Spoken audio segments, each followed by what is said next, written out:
Welcome to the Business Buyer Diaries. My name is Nathan Platter. I'm a full-time employee, and I bought a business.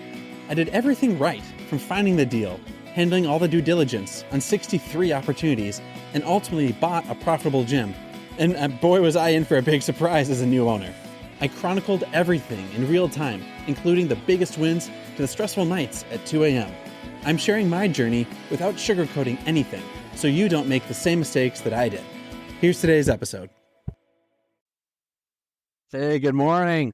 So today we're going to talk about hands-off ownership, management, trust, and I don't know what the right arrangements are. So in case I haven't said it 100 times before, I'm a very hands-off owner. I am probably making decisions on 5% of the business components. When it comes to like, if someone needs to get hired, someone needs to get let go. Fortunately, neither of those have happened a whole lot in the past 6 months. But my head management team will say like, "Hey, we're shorthanded on the weekend morning shift, or we need one or two more instructors, and we want to reach out to these people because they're the kind of people that we want to have. Is that okay? Do we have budget for this?" And they tell me like what they're thinking, and then I like give the thumbs up or thumbs down, and I like that. When it comes to like vendors and like finding a new vendor, that's something that I've taken on more of.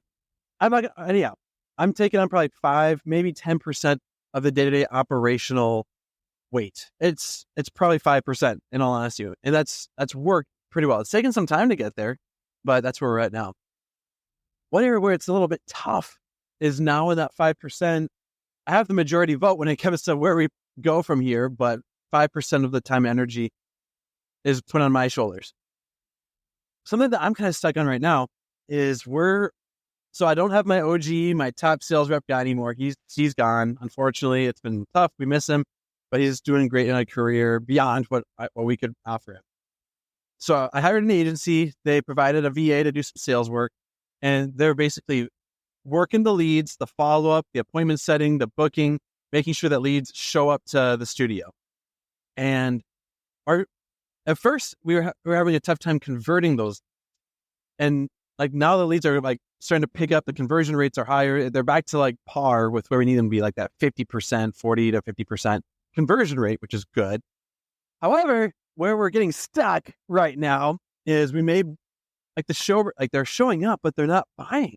And that could be a few things. Like it could be the classic, hey, our lead is showing up because they're just interested in some free class, or they're not teed up to be a sale. They're teed up to be like to show, but then they're not well qualified, well excited, well prepared to be in a buying status. And so the closing rate has dropped quite a bit. Normally we're at like a 60%. We're at like a 20%, 20 to 30% over the past week or past like 1 to 3 weeks. And so it's down quite a bit. That could be because the leads are not being qualified. They're not being prepared. And I don't want to say juice, but they're not getting like thrilled about coming in and getting into a buying mentality of making this change. It could be a buying cycle because we're selling memberships and only right now are we starting to sell the challenge. It could be that my sales team has gotten rusty and they're used to having like slam dunk leads ready to close. And so they look better as a salesperson when really it was the setter that was the solid person. My old salesperson that was the setter. And so it's hard to like dissect as to all that's going on. And I'm seeing like the value of having a high quality employee. Before just the contrast. Right now I have someone who's been an appointment setter for a couple of years for various industries, a VA over in the Philippines. And she has a good attitude. She puts in the effort.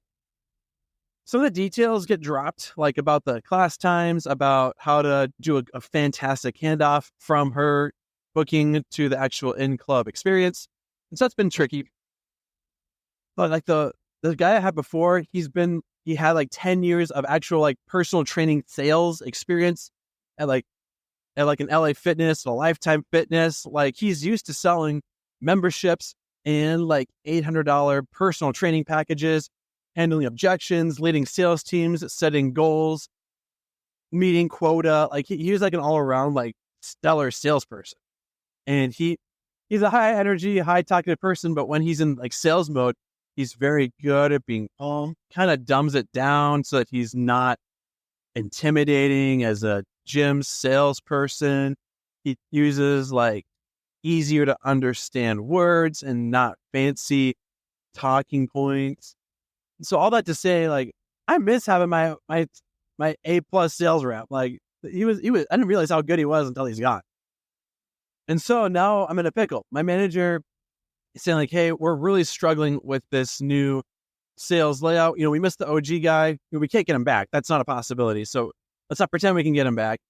But like this new salesperson, they're just not with it. They're not figuring out how it all works.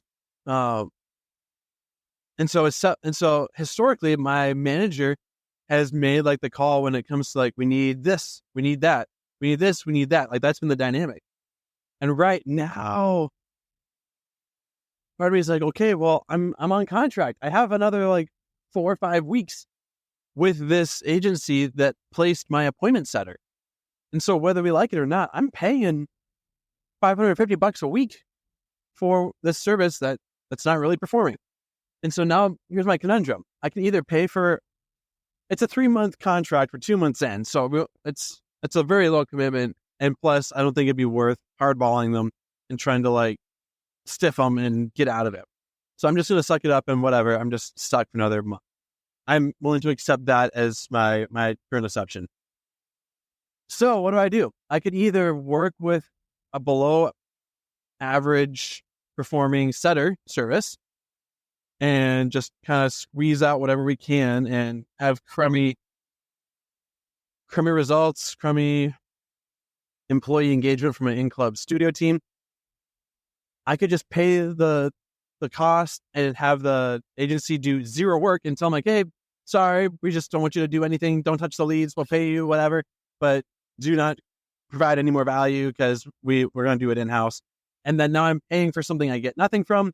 And I would be paying for like an in-club or in-house setter to do like a commission-only booking thing, which I'm a fan of. That's one thing. So I'm an in-house manager who's done business development before. He's used to cold calling, cold emailing, working uphill to do the grind and make sales appointments and stuff. And there's a few ways. I could either do like a salary, but then they don't have any incentive to perform, but then they are going to hopefully consistently show up. Or I do like a commission-only performance thing where like they have zero income, but they make like $100 per lead that shows. Excuse me. But then they're like, oh, these are sucky leads. I'm not going to work them anymore. I'm going to keep just focusing on my day job. I'm not going to work these leads. And now I'm out of pocket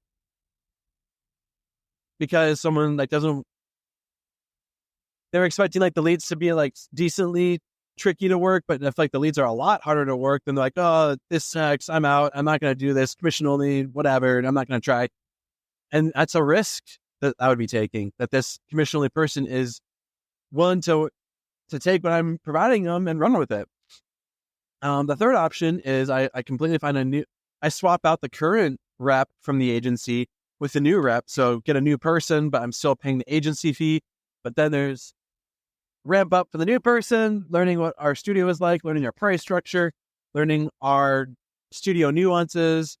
When people ask like, hey, do you have bathrooms? Do you have showers? How does parking work? How do cancellation agreements work? Like all the nuances that it's taken. It probably took 3 weeks for the rep to figure out how our studio's nitty gritty details work. I want to ramp somebody up all over again. Like we're only 2 months in, but they're not figuring out some stuff. So I don't know. That's the conundrum I'm at right now. And so my management team is like, hey, this is not working. We got to pivot. I'm like, okay, well, like you make 90 to 95% of the operational calls, and I don't want to pony up the money to double up. So I'm stuck. I'm just sharing the stuck spot. I don't have a solution right now, and that's fine. So that's where that's at. My personal skill set is sales, marketing, systems, seeing the gaps in the whole operation, plugging the holes, connecting the people, and then letting those people that are very good at what they do fill in the little details that make sure the whole thing works in general. I can see the big picture, but the nitty gritty details, I can fill those in, but I don't instantly see the nitty gritty details.